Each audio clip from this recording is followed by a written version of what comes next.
Hey guys, OG Albina here, bringing you guys my week 3 cat battle against Lapis and her Aussie Kangaskhans. So yeah, if you guys do enjoy the video, be sure to drop a sub just so you can catch our battles as they go up.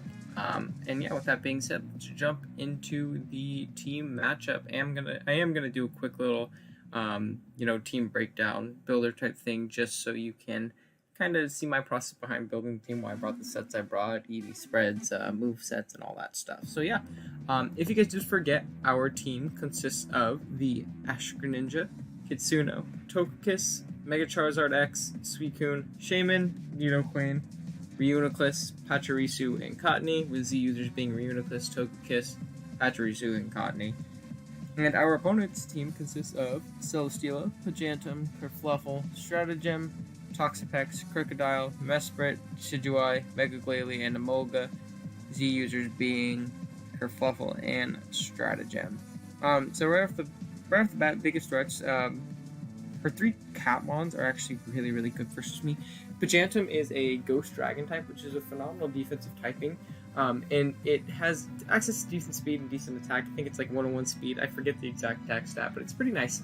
And that stab combination is very good. We don't really switch into Ghost types very well on our team, especially being that our Dark type is Ashcraft, which definitely doesn't want to take any hits like that.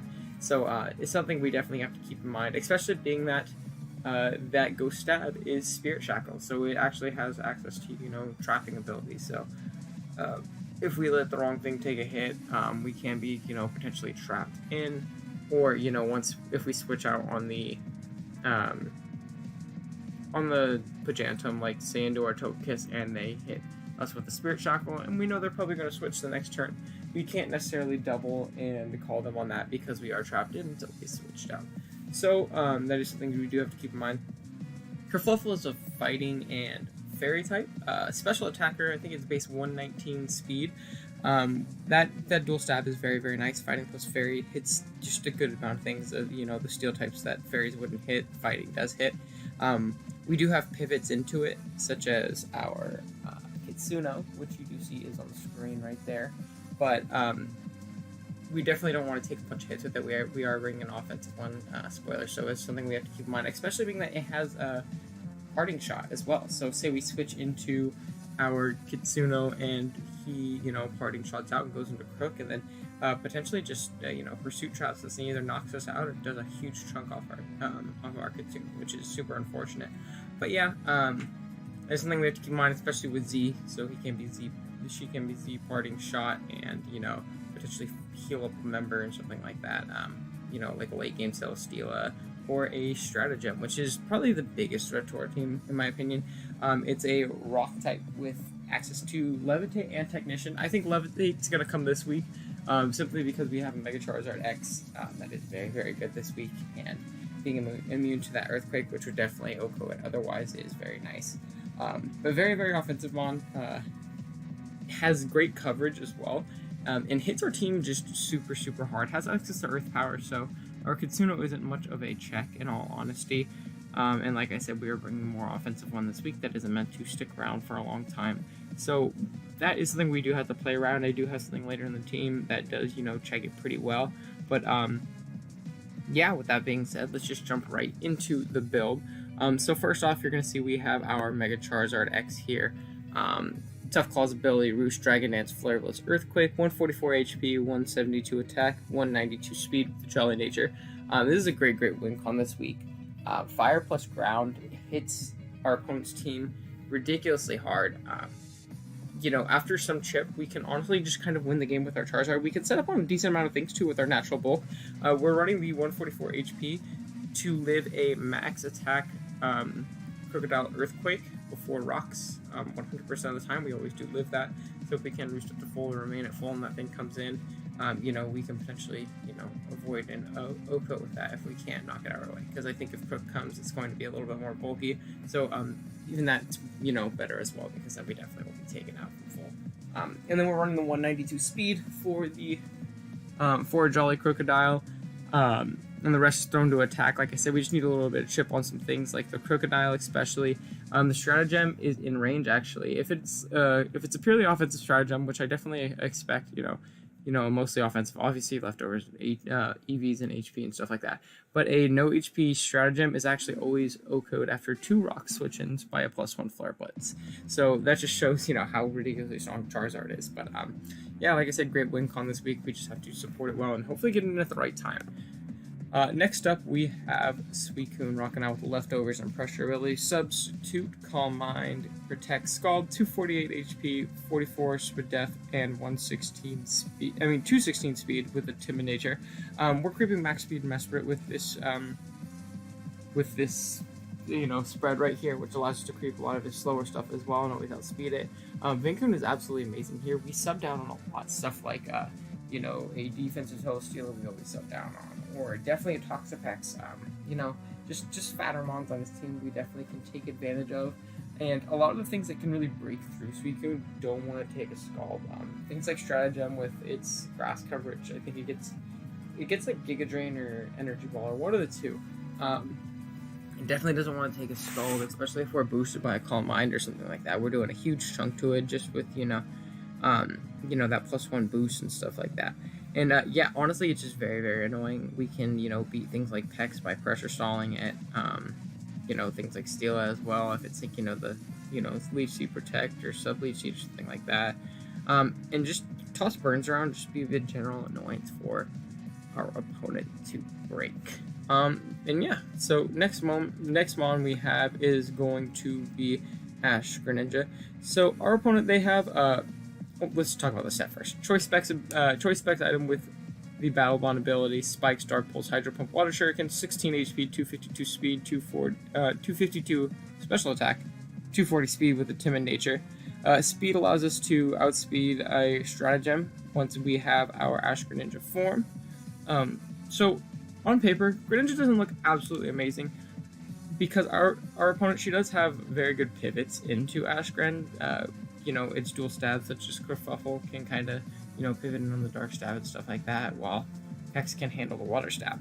But that's kind of the point of the set. I do want to force a lot of switches because other than those two, our opponent really doesn't take it on very well. So if we can force switches and get up spikes, I think spikes are going to be absolutely amazing in this game. If we can, slowly chip things down, kind of limit that regenerator from Pex, because our team does have trouble breaking Pex plus Seal, especially Pex. So getting those spikes up and potentially whittling that thing down with dark pulses and stuff like that, if we can get rid of Stratagem, is very nice. This is a very good late game win con if we can eliminate one of the two, either the Kerfuffle or the Pex.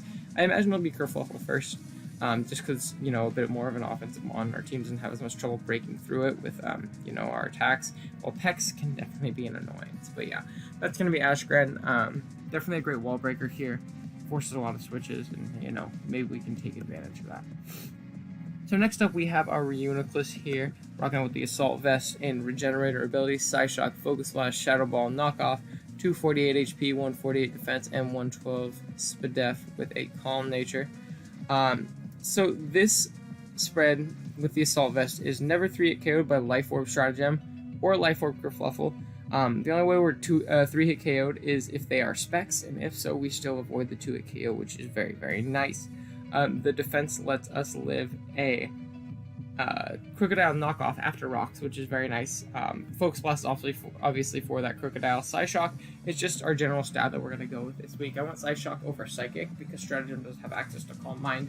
If I don't want to miss a Focus Blast missed, or if he gets super boosted, Psyshock is still always doing around 40-ish% or something like that. So that is very, valuable. Knockoff just to disrupt and knock off items on predicted switches. And then Shadow Ball is for the Pajantum. If we can catch that on the switch, wanting to come in on a Focus Blast or something like that. So yeah, that's going to be Reuniclus. Very, very important this week. Super important pivot just for things like the Stratagem and the Kerfluffle. So next up we have Kitsuna right here, rocking out with the Choice Band with the Iron Fist ability: Bullet Punch, Shadow Strike, U-Turn, Thunder Punch, 72 HP, 252 attack, 184 speed with a Jolly Nature. So Bandit is a great breaker here. It forces a lot of switches on our opponent's end. Excuse me.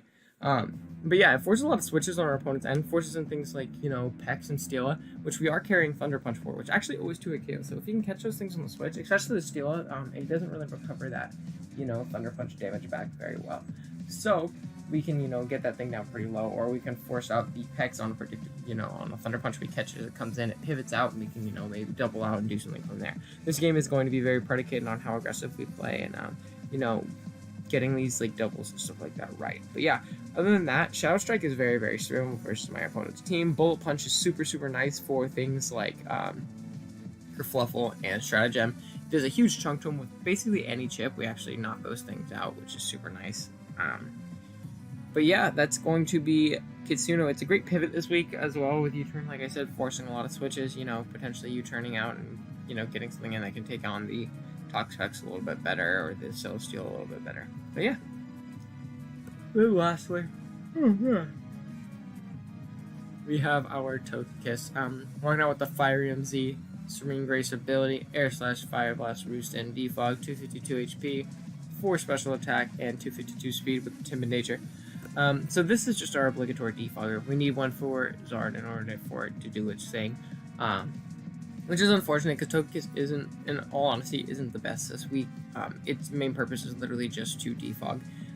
Z-Fire is to kind of just have a way to hit that Celesteal. If it's offensive, we do a huge chunk to it. If it's Spadef, we do about 50%. So if we can't chip that thing down, we can potentially lure it in and knock it out with the Fire and Z.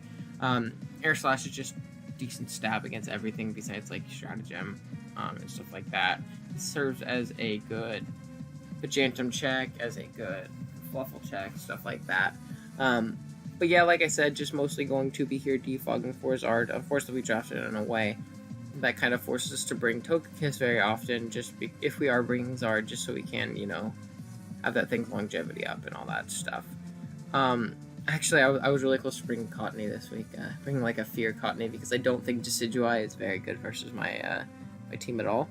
So I was thinking bring Cottony with like a Fear Subleech set or something like that, but unfortunately wasn't able to fit it on this week.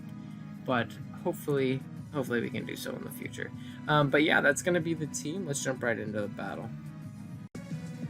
Alright guys, here we are with the battle. So looking at the team that our opponent decided to bring, looks like they went with the Pajantum, Crocodile, Toxapex, Stratagem, Kerfluffle, and Celesteela.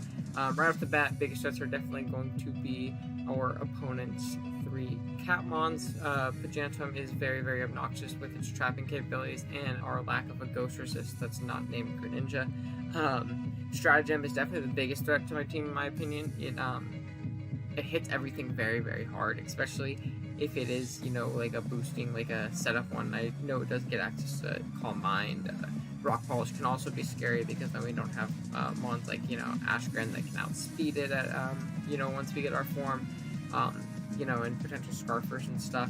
And the Kerfluffle is very annoying for us to deal with, being that our Steel type is very offensive this week. It doesn't want to take too many hits, so switching in to its dual stab, which Kitsuno does do pretty well, is pretty obnoxious and can be annoying. And then the Toxapex. Toxapex is very tough for our team to break, so we do have to play around that correctly. But right off the bat, I am going to lead off with my Suicune. Not a lot deals with it. Nothing straight up just Okos it. It can throw off a Scald, throw up a Substitute on pretty much anything on our opponent's team. And yeah, so let's jump in. So I am going to lead off with the Suicune, like we said, as our opponent ends up to lead off with Crocodile. Now, expecting her to not want to let this thing get, scalded or anything like that and get chipped, because it is a very important member, especially for Rock. We are just going to throw up the sub right away, as our opponent goes into their Toxapex, and she's going to switch out into the Pajantum right away, showing that she probably doesn't have a way to deal with, Vincoon behind a sub or anything like that. So we are going to throw up a Calm Mind right here. I'm going to go for a Protect just to see what the Pajantum wants to go for, as it actually reveals Haze, and I'm not going to lie to you, I completely forgot that this thing got Haze. So that is very obnoxious. This thing is 100% more annoying now, because it is the one thing really standing in the way from Vincoon just kind of walling everything and throwing things out. So I am going to go for the Scald right here, and Fish for the Burn. Unfortunately, we do not get it, and it does just about nothing. And then the next turn, I am going to go for a Protect here, just to try and stall out some more Spirit Shackle PP, because, if we can eventually, pressure stall that out. That makes this thing so much easier to deal with. Right here, I'm going to pull switch out into my Togekiss, as I'm never 2-hit KO'd by a max attack variant, and we saw that it wasn't Life Orb or anything like that.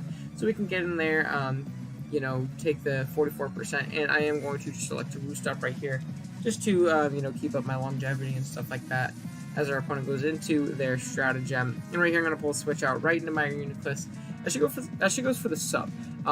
Sub lefty, so this is a bit scary, but nothing we can't really deal with, as we see the Calm Mind. I'm glad that we ended up going with Psy Shock because of this thing having potentially Calm Mind, because we are able to break that sub pretty easily. And we're going to throw off a Psy Shock, as this Paleo Wave actually only does like 33%, so it's potentially not even a 3-hit KO on us, which is great. And right here, expecting them to switch out into the Crocodile on another Psy Shock, I'm going to go straight for the Focus Blast, as I didn't think another substitute was okay. So right here, we are going to get a huge chunk on that Croak, which is amazing. If we just got, you know, a little bit of chip on it for Stealth Rocks, we would have knocked that thing out, which is great. I'm going to pull a switch out into my Togekiss, expecting the Rocks or the knockoff or something like that. We did live a pursuit from that range. As they do go for the Rocks, I'm going to defoam them away as they go for the knockoff, getting rid of nothing, because we are Z. And right here, I'm just going to throw off an Air Slash, as Lapis ends up going out into her Stratagem, and right here I'm going to pull straight another switch out into my Reuniclus, eat that Paleo Wave up like it's absolutely nothing, as I pull the switch out into the Crocodile. I do go for the Psyshock right here. I really did want to go for another Focus Blast or Shadow Ball or something like that, but I didn't want to really risk the miss or anything like that. So right here, they're going to get up the Rocks, and expecting that, I'm actually going to go for a bit of an aggressive play and go for the Shadow Ball and knock out this Crocodile, which is great for our Zard later in the game, and if we can get rid of Rocks now, then Rocks are gone in general. So right here, I'm going to pull the switch out into my Greninja on the Pajantum as it goes for Spirit Shackle. We take it pretty well, but we don't want this thing to get too chipped. As right here, I'm just going to throw off a Dark Pulse on the incoming Kerfluffle, as it takes next to nothing, honestly. So right here, I'm going to pull the switch out into my Kitsuno as they go for the Moonblast. Unfortunately, get the crit, which just sucked because we definitely wouldn't have taken very much damage from that beforehand, but nonetheless, we are just going to U-turn out right here anyways, so on the incoming Pex. So right here, I'm going to go into Togekiss. This is a perfect opportunity to defog. While I definitely don't really beat this Pex 1v1, I can get away these Rocks for the rest of the game. And, you know, just better support my Charizard in the back for a, you know, potential late game. As they go for the Toxic, which is very, very annoying because it really does lower our longevity. If anything had to be Toxic, it would be this Togekiss, but I'm still not going to, you know, just leave it in and let it get willed down because I can't really break through this thing. I'm not Nasty Plot, I'm not Z-Fly or anything like that. Pull the switch out in Reuniclus as our opponent makes a good play and goes for another Toxic right here, expecting us to switch out. And unfortunately, being that we are Regenerated this week, we aren't Magikarp. If we were Magikarp, we take this thing on 150% of the time. We always beat it, but unfortunately, we do catch the poison right here. I'm going to go for the knockoff, just getting rid of the Black Sludge on this thing just to kind of lower its longevity a little bit. And then I'm going to go for the Psyshock right here, as we do end up taking a little bit more chip from the poison. And then right here, I'm going to pull the switch out into my Suicune to get my Regenerator back on the likely recover. I didn't think that Toxic would come out right there. And then right here, I'm going to double out into my Greninja, expecting the Pajantum to come in. So playing a little bit aggressive right here, kind of have to in order to break through this fat that is up. And like I said in the Team Builder, this does force a switch, and we are able to get a Spike Up, which is very, very nice as the Reuniclus comes back in, and we can just kind of pivot out into our Reuniclus. As the Toxapex comes in, we pivot out into our Reuniclus, sorry.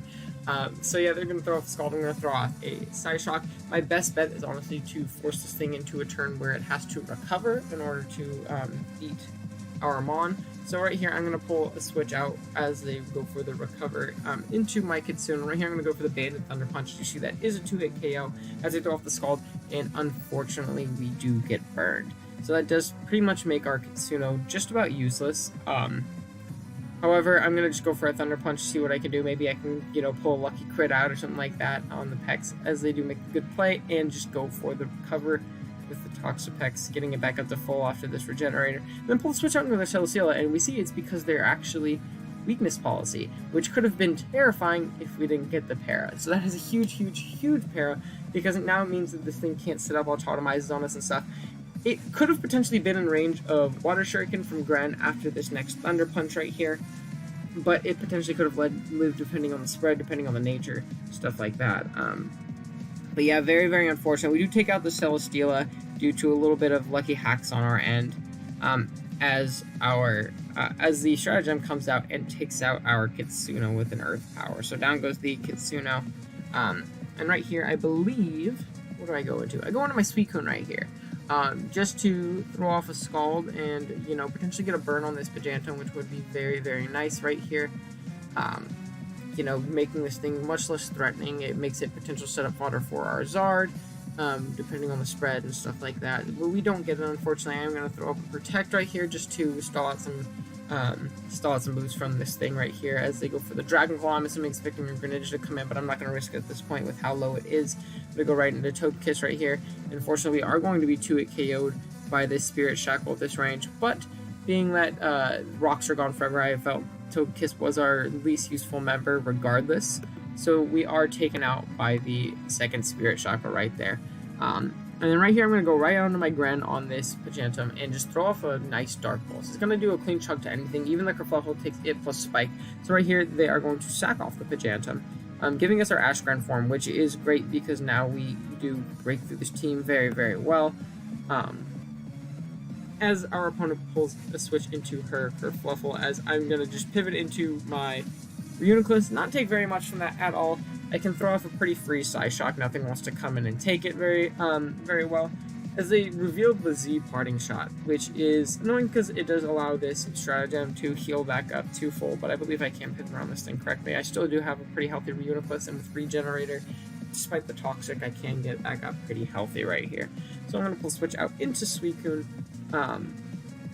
on this stratagem, going for the Calm Mind right here and getting a little bit of lefties. Right here, I'm just going to throw off another Scald as I go for the second Calm Mind. I'm still going to do a decent chunk to this thing, which is nice because it's not, you know, necessarily the bulkiest thing in the world. As we do get the burn, which does offset the lefties, which is nice, but not too big of a deal because I think it was pretty much in range of anything our Reuniclus wanted to go for at that point as well. We could just throw off a Psyshock and it was doing around 46 the time before. So yeah, we get this thing on pretty low as we do live one more hit from the stratagem. I always forget these ones' names. And we're going to go for Protect just to, you know, potentially waste another PP or, you know, as they want to pull out the switch or something like that. And yeah, right here, Suicune is going to go down, unfortunately, to the stratagem. But right here, I can go into, do I go into Reuniclus or do I go into Greninja right here? I'm going to Greninja because I always outspeed this thing, no problem. I'm just going to go for the Dark Pulse. Still does a good chunk to the Kerfluffle, like I said, and I still have Reuniclus in the back, and it covers the Peck switch in as well. As we do a big chunk with the Dark Pulse, as they do double out right here into the stratagem. I tried to double out and catch the Kerfluffle coming in, but they do make the good play and just go to sack off the stratagem right here, as I'm just going to go for a nice and safe Psyshock and knock out the stratagem. So game is looking pretty nice for us right here. As long as we can break through that Toxapex, I think we can win. The Kerfluffle doesn't scare me as much.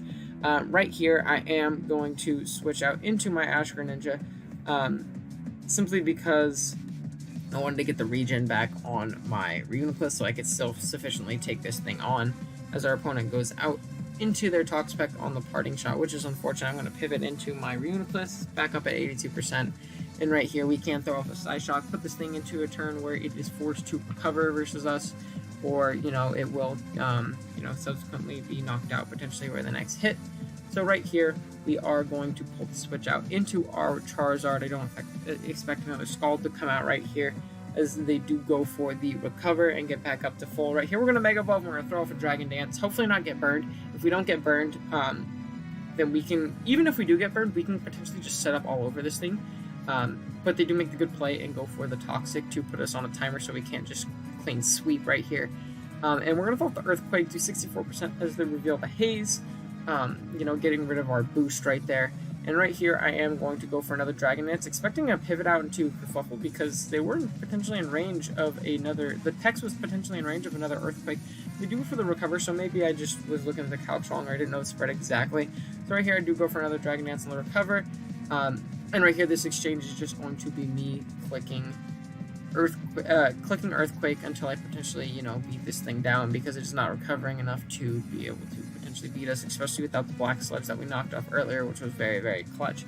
So right here we are going to Earthquake, and we're going to knock out the Pex, which is amazing, as our Charizard goes down to Poison. But it did what it needed. We just need to break through the Pex, and it allows Reuniclus to come in here and pretty much win this game right here by just clicking a Psyshock versus the Quick Level. And if anything, we can go into Gren and just click Water Shuriken after. So right here, I did that a little preemptively. We are going to eat up that Moonblast and knock out the Kerfuffle. And we are going to beat our good pal Lapis this week. So GG's. The hacks really did suck for my opponent. The Thunder Punch pair made me play this game a lot easier. I could play around the threats a little bit easier. I probably might have, sacked off the Reuniclus, trying to get a little bit of chip on the Celesteela for the Ash Gren, for the regular Gren, Water Shuriken, or something like that. And it makes the game very different. So regardless of how much the hacks mattered, it definitely changes the mindset while you play. So I do feel bad about that, but we do pick up the win, which is great. After a big loss last week, we are able to bounce back and jump back up to 2-1, which is great because, getting above 500 this early in the season is very big. You don't want to fall into a rut where you're losing all your games and, not making playoffs and stuff like that. But yeah, again, GG's to my opponent. Next week we take on Purge, and I want to say it's Knoxville Kartanas, something like that. But hopefully we can pull out another win and go 3-1. But yeah, if you guys enjoyed the video, be sure to sub. Stick around so you can catch all these league battles as they go up. And thanks again. Bye.